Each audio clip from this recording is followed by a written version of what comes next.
నమస్తే. భగవద్గీతలో 11వ అధ్యాయం విశ్వరూప సందర్శన యోగంలో 12వ శ్లోకం.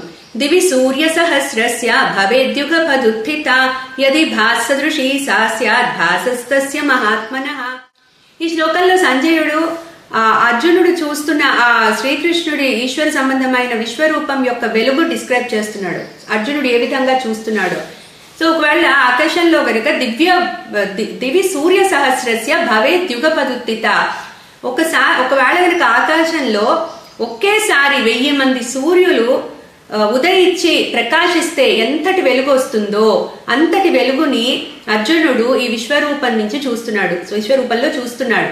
అంటే స్వయం ప్రకాశుడైన ఈశ్వరుడు ఎంతటి వెలుగుతో ప్రకాశిస్తున్నాడో అది ఈ 1000 మంది సూర్యులు ఒక్కసారి ఉదయిస్తే ఎలా ఉంటుందో దాంతో కంపేర్ చేసి చెప్తున్నారు.